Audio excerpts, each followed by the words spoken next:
Hey guys, we are back with some more MODO Eastside Hockey Manager, and in this one, we are hopefully going to finish off the regular season and make our way into the playoffs of year number 6. We are currently sitting at 14, 9, 2, and 1 after the first half of the season, in third with 47 points. And one other thing to note is that Victor Olsson is starting out at least versus the games against Pantern and Vita Hasten, as to give Forsberg a rest because he has been playing quite a bit as of late. He had the past 6 games, so it's time to give him a little bit of a break. And that being said, we will get December underway. And the player of the month is Jacob Schmidt-Svestrup from your MODO Hockey, and the rookie of the month is Stuart Dahl from Tingsred. So in the month of January, we went 4-2-0-1, meaning we are now at 18, 11, 2, and 2 on the season. We have 60 points so far, currently sitting in 4th, and obviously we had more wins than we did losses that month. But I think part of it is that we did have only 7 games, and whereas other teams might have had 8 or 9. So I think that played a part in us dropping back in the standings. But once everything evens out, we should still have a chance at the top 2 spots because we are only 4 points behind Vasteras, and that is only 2 wins. We need 2 wins to catch up to Vasteras, and obviously we have to hope that they lose some games too.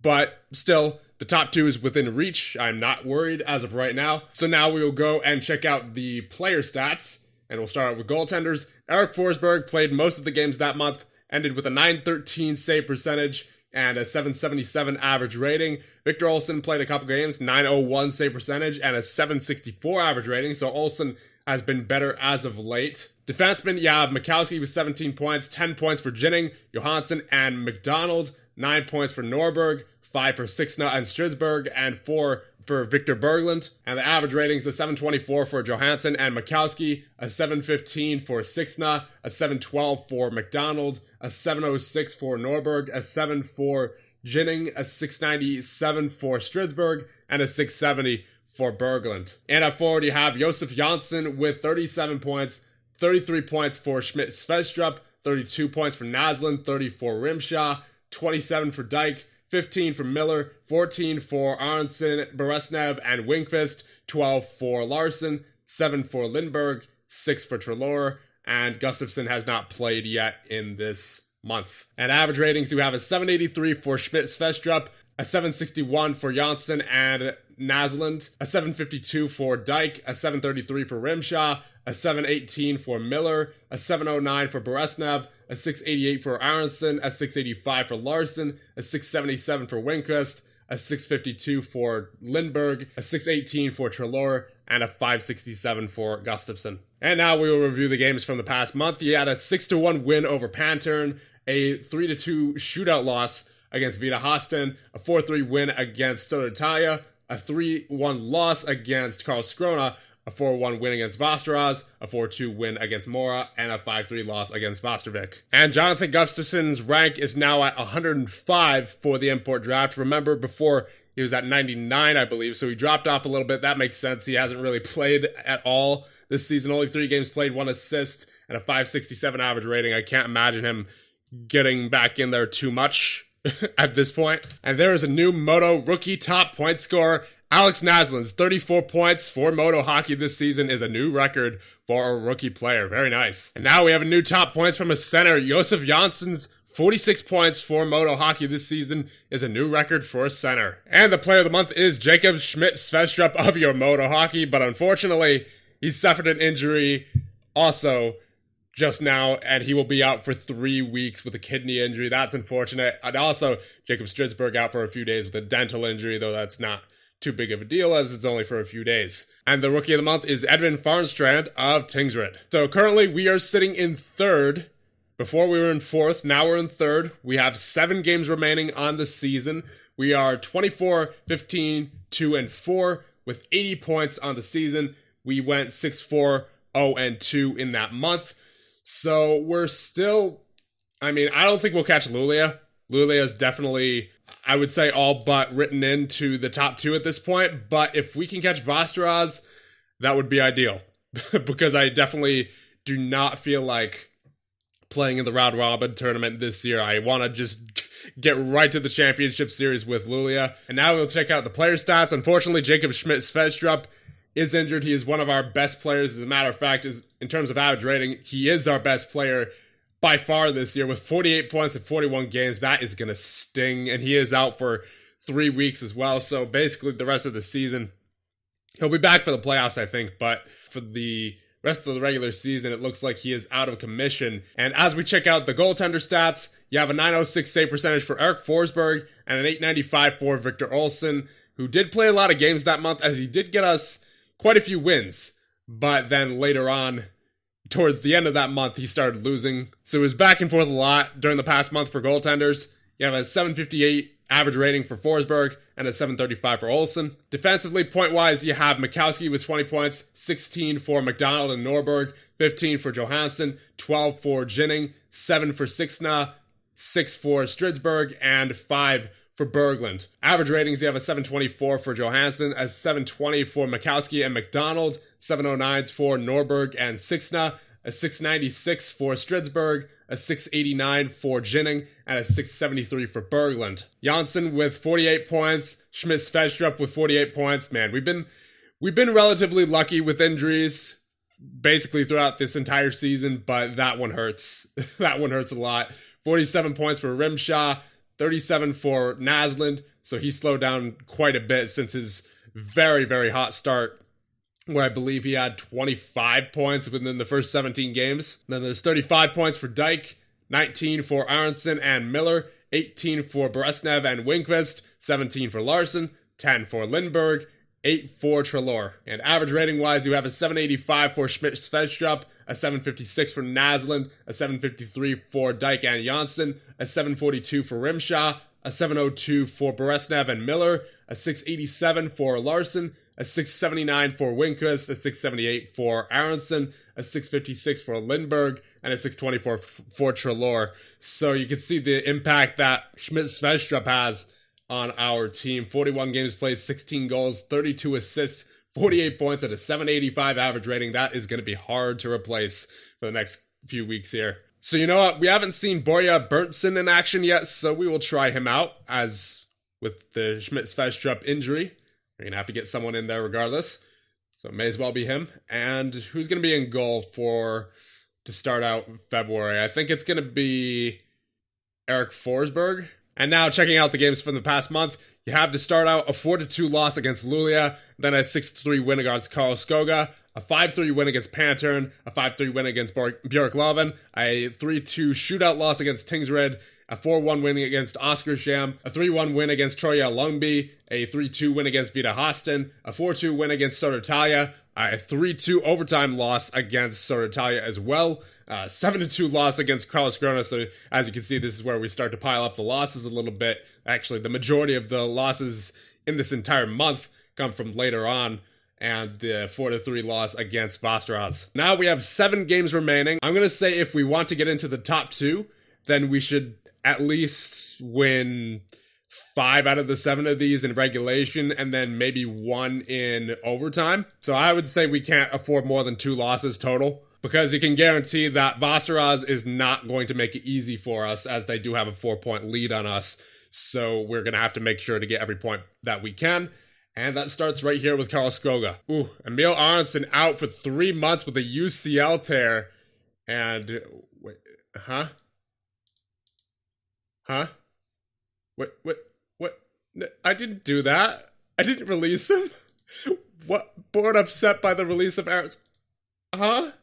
I didn't release him. Just showing you guys, I did not go on vacation at all, and even if I did, that shouldn't happen. I didn't want to release Aronson, and now he hates me.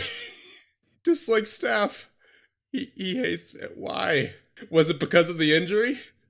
I've never seen that happen before in this game. I mean, I get it. He's out for the rest of the season no matter what, but still. Oh my goodness.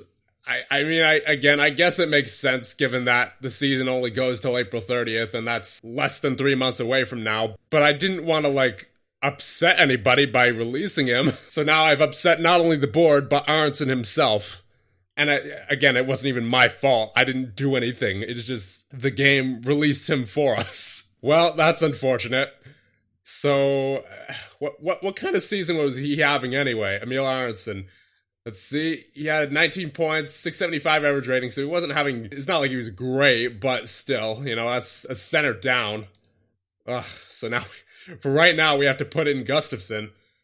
That is unfortunate. I did not see that coming at all. So now we are in free agency here. We're going to try to find a replacement center, and I like Zach McEwen. He's 28 years of age, and he's played in the NHL before in the simulation, had a decent average rating at 684, so it can't hurt to sign him.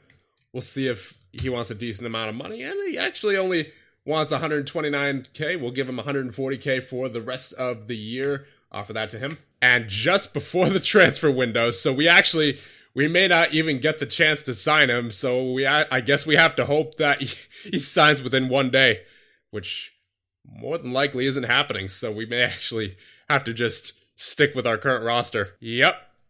The transfer cannot proceed at the current time due to the transfer deadline. Well, that's unfortunate. Oh boy. Yeah, we're stopping the simulation right before the season ends here. We have 2 games remaining, and we have somehow dropped back to 8th. We have lost our last 5 games. We have not won a single game this month. And I think that just goes to show how big of an impact that someone like Schmidt-Svedstrup has. Because in all the games we've had without him, we've lost every single game so far this month. And we only have 2 games left. So, and there is still a possibility that Tingsryd could catch up to us. So should we lose these last 2 games and Tingsryd wins even 1, I think they may have a chance to jump us. Oh man, this is bad. This is not how this season was supposed to end. We were supposed to just sail right into the top 2. I mean, you saw it. Just on February 1st, we were within 4 points of second. And now we are within 3 points of dropping out of the playoffs. Oh, give me a break. I know Schmidt-Svedstrup still has a kidney injury. He's still partially injured. But these last 2 games are critical. We need everybody possible on board. So, I'm sorry if this re-aggravates the injury there, Schmidt-Svedstrup. But we need you to at least be there in the lineup for us. So I'll give you 3rd line time. How's that? So that he has less ice time. But still, we need him in the lineup. Hopefully that doesn't re-aggravate the injury for him. Because we need these last 2 games. Okay, good. We gotta win against Pantern. Of all teams, I would expect us to win against Pantern, who are currently 7-39, 3-2. If we didn't get that win against Pantern, I would have just thrown in the towel and just said, nope, GMO, it's over. Because honestly, that loss, if we had gotten a loss right there, that may very well have been the no playoffs. So it's a good thing we won. Whew, okay, we qualify. So, game 51. We qualified for the playoffs. We just barely made it in. We're currently 7th. So now we're just fighting for our seed. But still, a little too close to call there, unfortunately. Yeah, that was close. And the last game of the season, we get the loss. So we will be the 8th seed in the round robin. That is unfortunate. So we had a bit of a rough start to the season, if I'm not mistaken. If we go back here to September, yeah, we had 4 losses in our first, 6 games? But then pretty much from that point onward, up until February, we were really good. You know, we had more wins than losses every single month up until this month. And this month, loss. We may as well review the games here now. We had a 4-2 loss against Karlskoga, a 5-3 loss against Mora, a 4-1 loss against Vastavik, then the transfer window, a 4-3 overtime loss against Luleå, an 8-4 loss against Tingsryd, and then the 6-1 win against Pantern, a 5-3 loss against Björklöven. So that was a rough month. We had 1 win, basically, the entire month. That is not a good omen going into the playoffs. I hope that we can have a turn of fortune here, because that was an awful February. So as we saw before, we ended the season 25, 22, and 5, 84 points on the season. If we could have just we could have very well kept pace with a team like Vasteras. We could have. We were in front of them at one point. So we just had a terrible February. And the final stats for the regular season, our goaltending definitely struggled in February as we take a look at the .898 save percentage posted by Forsberg and the .886 by Olsen. The .735 average rating for Forsberg and a .709 for Olsen. So yeah, that was rough. On defense, you have Mikowski with 26 points, McDonald with 19, 18 for Johansson, 17 for Norberg, 14 for Ginning, 9 for Sixna, 6 for Berglund and Stridsberg. And average ratings, you have a .727 for Mikowski, a .719 for McDonald, a .717 for Johansson, a .706 for Sixna, a .702 for Norberg, a .688 for Ginning, a .687 for Stridsberg, and a .671 for Berglund. So overall, no complaints about our defense this year.